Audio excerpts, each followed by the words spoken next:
ಕೊನೆಗೂ ನಾನು ಅಂದ್ಕೊಂಡಿದ್ದನ್ನ ಸಾಧಿಸ್ಬಿಟ್ಟೆ ಅಪ್ಪು. ಅಷ್ಟು ಸುಲಭವಾಗಿ ನಿನ್ನನ್ನು ನಿಮ್ಮ ಮಾವಂಗೆ ಬಿಟ್ಕೊಟ್ಬಿಡ್ತೀನಾ? ಅದಕ್ಕೇನಾ 3-4 ವರ್ಷ ನಿನ್ನನ್ನು ನಿನಗೆ ಗೊತ್ತಾಗ್ದಂಗೆ ನಿನ್ನಿಂದ ಸುತ್ತಿದ್ದು. ನೀನೇನೋ ಸುಲಭವಾಗಿ ನಿಮ್ಮ ಮಾಮನ ಮದುವೆ ಆಗಕ್ಕೆ ರೆಡಿ ಆಗಿಬಿಟ್ಟೆ. ಆದರೆ ನೀನು ಹಿಂದೆ 4-5 ವರ್ಷದಿಂದ ನಿನ್ನಿಂದೇನೇ ಸುತ್ತುತ್ತಿದ್ದೀನಿ. ನೀನು ಪಿ ಯು ಸಿಗೆ ಹೋದಾಗಿಂದ ನಿನ್ನ ಹಿಂದೆನೇ ಸುತ್ತುತ್ತಿದ್ದೀನಿ.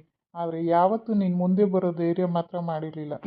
ನಿನಗೆ ಗೊತ್ತಿಲ್ಲ, ಆದರೆ ನೀನು ಯಾರು, ನೀನು ಯಾರ ಮಗಳು, ನೀನು ಎಲ್ಲಿದ್ದೀಯಾ, ಏನು ಮಾಡ್ತೀಯಾ, ನಿನ್ನ ದಿನಚರಿ ಎಲ್ಲ ನಂಗೆ ಗೊತ್ತು. ಅದಕ್ಕೆ ನೀನು ನಿಮ್ಮ ಮಾವನ ಜೊತೆ ಮದುವೆ ಆಗಬಾರ್ದಂತ ತಡೆದಿದ್ದು ನಾನು. ಈಗೇನು ಮಾಡ್ತೀಯಾ? ತಾಳಿ ಕಟ್ಟಿ ಬಂದಿದ್ದೀನಿ. ನೀನು ನನ್ನ ಮುಖನ ಯಾವತ್ತೂ ನೋಡಿಲ್ಲ, ಯಾಕಂದರೆ ನಾನು ನಿನ್ನ ಮುಂದೆ ಯಾವತ್ತೂ ಬಂದಿರಲಿಲ್ಲ, ಗೊತ್ತಾ?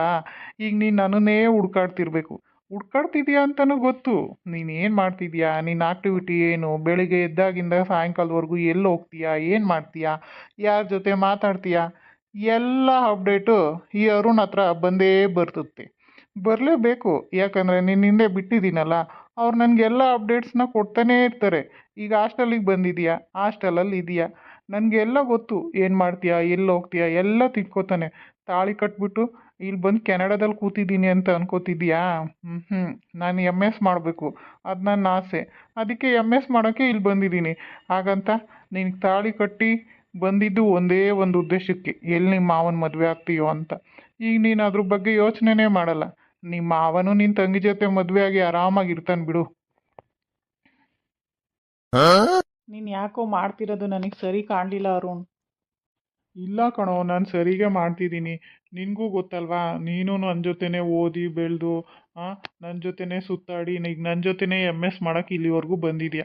ನಾನು ಯಾವ ಥರ ಅವಳನ್ನ ಪ್ರೀತಿಸ್ತಿದ್ದೆ, ಅವಳಿಗೋಸ್ಕರ ನಾನು ಎಷ್ಟೆಲ್ಲ ಕಷ್ಟಪಟ್ಟು ಅವಳು ಹಿಂದೆ ಸುತ್ತುತ್ತಿದ್ದೆ ಅಂತ ನಿನಗೆ ಗೊತ್ತಿಲ್ವಾ? ಅದು ಸುಲಭವಾಗಿ ಅವ್ರ ಮಾಮನ ಮದುವೆ ಆಗಕ್ಕೆ ಬಿಟ್ಬಿಡ್ತೀನಾ? ಈಗ ನಾನು ಕರೆಕ್ಟಾಗೇ ಮಾಡ್ತಿದ್ದೀನಿ ಕಣೋ. ನೀನು ಯಾಕೋ ಸುಮ್ಮನೆ ಇಷ್ಟೊಂದೆಲ್ಲ ತಲೆ ಕೆಡಿಸ್ಕೋತೀಯ ಅವಳ ಬಗ್ಗೆ? ಏನು ಮಾತಾಡ್ತಿದ್ಯೋ? ತಾಳಿ ಕಟ್ಟಿ ಬರೋದೇನೋ ಬಂದ್ಬಿಟ್ಟೆ. ಹೋಗ್ಲಿ, ಅಲ್ಲೇ ಆದರೂ ಇದೆಯಾ ಇಂಡಿಯಾದಲ್ಲಿ? ಇಲ್ಲ, ಇಲ್ಲಿಗೆ ಬಂದಿದೆಯಾ ಕೆನಡಾದಲ್ಲಿ. ಕೆನಡಾದಲ್ಲಿ ಬಂದು ಇಲ್ಲಿ ಓದೋಕ್ಕಂತ ಬಂದಿದೆಯಾ. ಇನ್ನೂ 2 ವರ್ಷದ ತನಕ ನೀನು ಇಂಡಿಯಾಕ್ಕೆ ಹೋಗಲ್ಲ. ನಂಗೆ ಅದೆಲ್ಲ ಗೊತ್ತಿಲ್ಲ ಕಣೋ. ನಾನು ಇಂಡಿಯಾಕ್ಕೆ ಯಾವಾಗ ಹೋಗ್ತೀನೋ ಗೊತ್ತಿಲ್ಲ. ಅದು 2 ವರ್ಷ ಆಗಿರ್ಬೋದು, 3 ವರ್ಷ ಆಗಿರ್ಬೋದು. ಆದರೆ ಅವಳಿಗೆ ಯಾವಾಗೂ ನನ್ನವಳೇ ಆಗಿರಬೇಕು. ಅವಳನ್ನ ಯಾರು ಮದುವೆ ಆಗೋಕ್ಕೆ ನಾನು ಬಿಡೋದೇ ಇಲ್ಲ ಕಣೋ. ಅದಕ್ಕೆ ಅಲ್ವಾ ಎಲ್ಲ ಪ್ಲಾನ್ ಮಾಡಿ ಅವಳು ಆಚೆ ಬರೋ ಥರ ಮಾಡಿ ತಾಳಿ ಕಟ್ಟಿದ್ದು. ಇದೆಲ್ಲ ನನ್ನದೇ ಪ್ಲ್ಯಾನು. ಅವಳ ಫ್ರೆಂಡನ್ನ ಕಿಡ್ನಾಪ್ ಮಾಡೋ ಥರ ಮಾಡಿದ್ದು ನಾನೇ. ಅವಳು ಮದುವೆ ಮನೆಯಿಂದ ಆಚೆ ಬರೋ ಥರ ಮಾಡಿದ್ದು ನಾನೇ. ಅವಳು ಹೋಗ್ಬೇಕಾದ್ರೆ ಹೆಲ್ಪ್ ಮಾಡೋ ಥರ ಅವಳ ಜೊತೆ ಹೋಗಿದ್ದು ಎಲ್ಲ ನಾನೇ. ಎಲ್ಲ ಸೂತ್ರಧಾರ ಪಾತ್ರಧಾರ ಎಲ್ಲ ನಾನೇ ಕಣೋ. ಆದರೂ ತಪ್ಪಲ್ವೇನೋ ಅವರು ಇದು? ಒಂದು ಹೆಣ್ಣು ಹುಡುಗಿಗೆ ಗೊತ್ತಿಲ್ಲದೇನೆ ನೀನು ಯಾರು ಅಂತಲೇ ಗೊತ್ತಿಲ್ಲ. ಪಾಪ ಅವಳು ಇವಾಗ ಎಷ್ಟು ಸಫರ್ ಆಗ್ತಾಳೆ ಅಲ್ವಾ? ನಿನ್ನಿಂದ ಎಷ್ಟು ಕಷ್ಟಪಡ್ತಾಳೆ ಅಲ್ವಾ? ಅವಳು ಹೇಗೆ ತಾನೇ ಅವ್ರ ಮನೆಯವ್ರ ಮುಂದೆ ತಲೆ ಎತ್ಕೊಂಡು ಹೋಗೋಕ್ಕಾಗುತ್ತೆ? ಅದು ಅಲ್ಲದೆ ನಿನ್ನನ್ನು ಒಂದಿನನೂ ಅವಳು ನೋಡೇ ಇಲ್ಲ. ನೀನು ಯಾವತ್ತೂ ಅವಳ ಮುಂದೆನೇ ಹೋಗಿಲ್ಲ. ಬರೀ ಅವಳು ಹಿಂದೆ ಸುತ್ತುತ್ತಿದ್ದಿದ್ದೆ. ಅವಳಿಗಾದ್ರೂ ಪರಿಕಲ್ಪನೆನೂ ಇರಲ್ಲ ಕಣೋ. ನೀನು ಅವಳ ಹಿಂದೆ ಸುತ್ತುತ್ತಿದ್ದೆ, ನಿನಗೆ ಅವಳ ಬಗ್ಗೆ ಎಲ್ಲ ಗೊತ್ತು. ಆದರೆ ಅವಳಿಗೆ ನಿನ್ನ ಬಗ್ಗೆ ಕಿಂಚಿತ್ ಕೂಡ ಐಡಿಯಾನೇ ಇರಲ್ಲಲ್ವೇನೋ? ನೀನು ಈ ಥರ ಮಾಡಿದ್ದು ತಪ್ಪಲ್ವೇನೋ ಅವರು?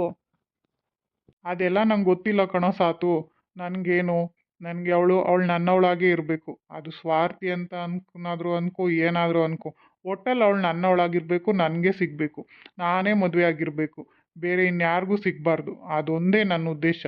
ನನ್ನನ್ನೇ ಪ್ರೀತಿಸ್ಬೇಕು ಅವಳು, ಬೇರೆ ಯಾರಿಗೂ ಯಾರು ಸ್ವಂತ ಆಗಬಾರ್ದು. ಅವಳು ಯಾವತ್ತಿದ್ರೂ ಈ ಅರುಣ್ ಸ್ವಂತನೇ ಆಗಿರಬೇಕು. ಅದಕ್ಕೆ ನಾನು ಅವಳಿಗೆ ತಾಳಿ ಕಟ್ಟಿ ನನಗೆ ಎಮ್ ಎಸ್ ಮಾಡಬೇಕು, ಅದು ಈ ಕೆನಡಾದಲ್ಲೇ ಮಾಡಬೇಕು ಅನ್ನೋ ಒಂದು ಆಸೆಯಿಂದನೇ ನಾನು ಇಲ್ಲಿಗೆ ಬಂದಿದ್ದು. ಅವಳನ್ನೂ ಬಿಡೋಕ್ಕಾಗಲ್ಲ, ಇಲ್ಲಿ ಓದೋದನ್ನು ಬಿಡೋಕ್ಕಾಗಲ್ಲ.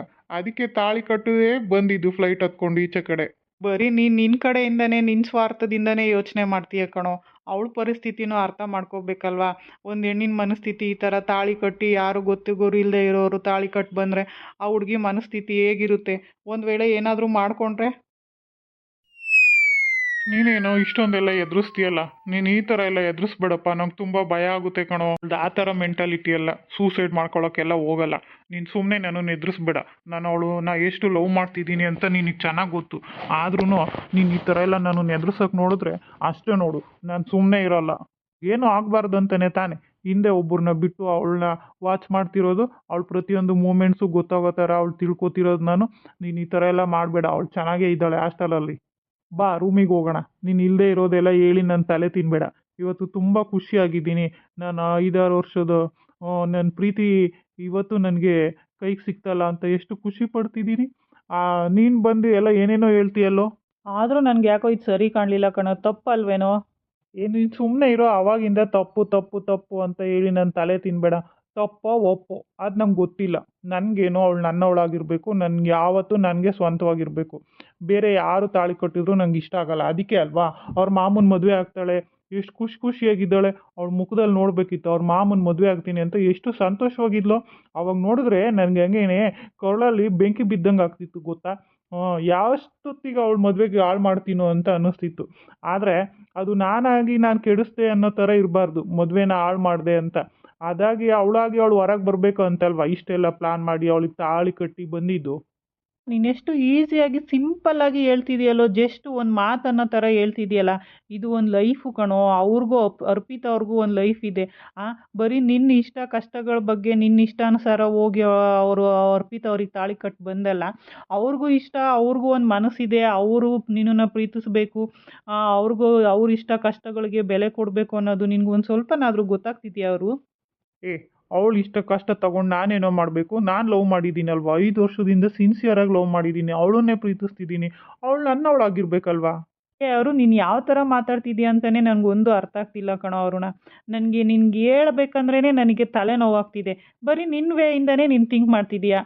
ಪಾಪ ಅರ್ಪಿತಾ ಅವ್ರ ವೇಯಿಂದನೂ ಥಿಂಕ್ ಮಾಡಬೇಕಲ್ವಾ? ಸಡನ್ನಾಗಿ ತಾಳಿ ಕಟ್ಟಿ ಬಂದಿದ್ಯಾ, ಅವ್ರಿಗೆ ಕಷ್ಟನೋ ಪಾಪ, ಏನು ಎತ್ತ ಅವ್ರ ಮನಸ್ಥಿತಿಗೆ ಅನುಸಾರವಾಗಿ ನಡ್ಕೋಬೇಕು ತಾನೆ. ನೀನು ನಿಜವಾಗೂ ಅವಳನ್ನ ಲವ್ ಮಾಡಿದರೆ ಮುಂದೆ ನಿಂತ್ಕೊಂಡು ನಾನು ನಿನ್ನನ್ನು ಪ್ರೀತಿಸ್ತಿದ್ದೀನಿ, ನಿನ್ನನ್ನೇ ಮದುವೆ ಆಗೋದು, ನೀನು ಬೇರೆಯವ್ರನ್ನ ಮದುವೆ ಆಗಬಾರ್ದು ಅಂತೇಳಿ ಮುಂದೆ ನಿಂತ್ಕೊಂಡು ಅವ್ರ ಹತ್ರ ಮಾತಾಡಿ ಅವ್ರನ್ನ ಒಪ್ಪಿಸಿ ಮದುವೆ ಆಗ್ತಿದ್ದೆ. ಈ ಥರ ಕಳ್ತನದಲ್ಲಿ ತಾಳಿ ಕಟ್ಟಿ ಬೇರೆ ಕಂಟ್ರಿಗೆ ಓಡಿ ಬರ್ತಿರ್ಲಿಲ್ಲ ಕಣೋ. ಏನೋ ಈ ಕೆಲಸ ಮಾಡಿದ್ದು ಒಂದು ಸ್ವಲ್ಪನೂ ಇಷ್ಟ ಆಗಿಲ್ಲ ಅವರು. ಒಂದು ಹೆಣ್ಣಿನ ಮನಸ್ಸಿನ ಜೊತೆ ಆಟ ಆಡ್ತಿದ್ಯಾ, ಅವಳಿಗೆ ಗೊತ್ತಿಲ್ಲದೆ ಅವಳ ಜೊತೆ ಎಷ್ಟೆಲ್ಲ ಚೆಲ್ಲಾಟ ಆಡ್ತಿದ್ಯಾ ಗೊತ್ತಾ. ಇದೊಂದು ಜೀವನ ಕಣೋ, ಲೈಫ್ ಕಣೋ. ನಿನಗೆ ನಿನ್ನ ಲೈಫ್ ಮೇಲೆ ಎಷ್ಟು ಹಕ್ಕಿರುತ್ತೋ ಅವಳಿಗೂ ಅವಳದೇ ಆದಂಥ ಜೀವನ ಹೀಗೆ ಇರಬೇಕು, ಹೀಗೆ ನನ್ನ ಲೈಫ್ನ ಲೀಡ್ ಮಾಡಬೇಕು ಅಂತ ಅವಳಿಗೂ ಆಸೆ ಇರುತ್ತೆ ಕಣೋ. ಬರೀ ನಿನ್ನ ಆಸೆಗಳು ಪಟ್ಟಂತೆ ನಿನ್ನ ಆಸೆಗೆ ತಕ್ಕಂತೆ ಈಗ ತಾಳಿ ಕಟ್ಟಿ ಬಂದುಬಿಟ್ಟಿದ್ಯಾ. ಪಾಪ ಅವ್ರ ಆಸೆಗಳಿಗೂ ಬೆಲೆ ಕೊಡಬೇಕಲ್ವೇನೋ. ನೀನು ಮಾಡಿದ್ದು ಸ್ವಲ್ಪನೂ ಇಷ್ಟ ಆಗಲಿಲ್ಲ ಕಣೋ. ನಿನ್ನಿಂದ ಅವರೆಷ್ಟು ಸಫರ್ ಪಡ್ತಾರೆ ಅಂತ ನಿನ್ಗೆ ಅದೊಂದು ಸ್ವಲ್ಪನೂ ತಲೆಗೆ ಹೋಗ್ತಿಲ್ಲ. ನೀನು ನಿಜವಾಗೂ ಪ್ರೀತಿಸ್ತಿದ್ರೆ ಇಲ್ಲೇ ಅಲ್ಲ, ಬೇರೆ ನೀನು ಯಾವ ಕಂಟ್ರಿಗೆ ಹೋದ್ರೂ ಅವ್ರ ಮನಸ್ಸಲ್ಲಿ ಏನಾಗ್ತಿದೆಯಾ, ಅವ್ರ ನೋವು ಇದೆಯಾ, ಸಂತೋಷ ಪಡ್ತಿದ್ದಾರಾ ಅನ್ನೋದು ನೀನು ಇಲ್ಲೇ ಕೂತ್ಕೊಂಡು ಅವ್ರ ಮನಸ್ಥಿತಿ ನಿನ್ಗೆ ಅರ್ಥ ಆಗ್ತಿತ್ತು. ಅದು ನಿಜವಾದ ಲವ್ವು. ಈ ಥರ ಸುಮ್ಮನೆ ಏನೋ ಮನಸ್ಸಲ್ಲಿ ಪ್ರೀತಿ ಹುಡ್ತು ನಿನ್ನ ಪಾಡಿಗೆ ನೀನು ಒನ್ ವೇಯಿಂದ ಯೋಚನೆ ಮಾಡಿ ಬರೀ ನಿನ್ನಷ್ಟಕ್ಕೆ ನೀನೇ ಯೋಚನೆ ಮಾಡಿ ಹೋಗಿ ತಾಳಿ ಕಟ್ಟಿದ್ದು ಇದು ಶುದ್ಧ ತಪ್ಪು. ಇದನ್ನು ಮಾತ್ರ ನಾನು ಯಾವತ್ತೂ ಒಪ್ಪಲ್ಲ ಕಣೋ. ನನಗೆ ನೀನು ನೋಡಿದ್ರೇ ನನಗೆ ನನ್ನ ಫ್ರೆಂಡ್ ಈ ಥರದವನ ಅಂತ ನಂಗೆ ಬೇಜಾರಾಗ್ತಿದೆ. ಹೇಗಾದರೂ ಮಾಡ್ಕೊ, 2 ವರ್ಷ ಇಲ್ಲಿಂದ ಮುಗಿದು ನನಗೆಲ್ಲಾದರೂ ಬೇರೆ ಕಂಟ್ರಿಯಲ್ಲಿ ಜಾಬ್ ಸಿಕ್ಕಿದ್ರೆ ನಿನ್ನ ಸಹವಾಸನೇ ಬೇಡ. ಯಾಕೋ ನೀನು ಎಷ್ಟು ಒಳ್ಳೆಯವನಾಗಿದ್ದೆ ಕಣೋ. ಆದರೆ ನೀನು ಇದೊಂದು ತಪ್ಪು ಕೆಲಸದಿಂದ ನೀನೀಗ ಕೆಟ್ಟವನಾಗ್ತಿದ್ಯಾ. ನನಗೆ ಯಾಕೋ ಇದು ನೀನು ಮಾಡಿದ್ದು ಸರಿ ಅನ್ನಿಸ್ತಿಲ್ಲ ಪರ್ಸನಲ್ಲಾಗಿ. ನೀನು ಏನಾದರೂ ತಿಳ್ಕೊ, ಇದು ಬುದ್ಧಿವಾದ ಅಂತನಾದರೂ ತಿಳ್ಕೊ, ಏನಾದರೂ ತಿಳ್ಕೊ. ಇವಾಗೂ ಏನೂ ತಪ್ಪಾಗಿಲ್ಲ. ಹೋಗಿ ಮುಂದೆ ನಿಂತ್ಕೊಂಡು ಹೇಳು, ನಾನೇ ನಿಂಗೆ ತಾಳಿ ಕಟ್ಟಿದ್ದು ಅಂತ ಹೋಗಿ ಮುಂದೆ ನಿಂತ್ಕೊಂಡು ಧೈರ್ಯವಾಗಿ ಹೇಳು, ಒಪ್ಕೋತೀನಿ. ಹೇಳ್ತೀನಿ ಕಣೋ, ಹೇಳ್ತೀನಿ. ನಾನೇನು ಧೈರ್ಯ ಇಲ್ಲದೆ ಅವಳಿಗೆ ತಾಳಿ ಕಟ್ಟಿ ಬಂದಿಲ್ಲ, ಧೈರ್ಯವಾಗೇನೆ ತಾಳಿ ಕಟ್ಟಿ ಬಂದಿರೋದು. ಆದರೆ ನಾನು MS ಮುಗಿದ ಮೇಲೆ ಇಂಡಿಯಾಕ್ಕೆ ಹೋಗಿ ಹೇಳ್ತೀನಿ ಕಣೋ. ಬರೀ ನಿನ್ನ ಕಡೆಯಿಂದನೇ ಯೋಚನೆ ಮಾಡು. 2 ವರ್ಷ ಆದಮೇಲೆ ಹೇಳ್ತಾನಂತೆ. 2 ವರ್ಷದಲ್ಲಿ ಏನೆಲ್ಲ ಆಗೋಗಿರುತ್ತೋ ಯಾರಿಗೆ ಗೊತ್ತು. ನನಗೆ ಓದೋದಿದೆ, ಓದ್ಕೋಬೇಕು. ನೀನೇನಾದರೂ ಮಾಡ್ಕೊ.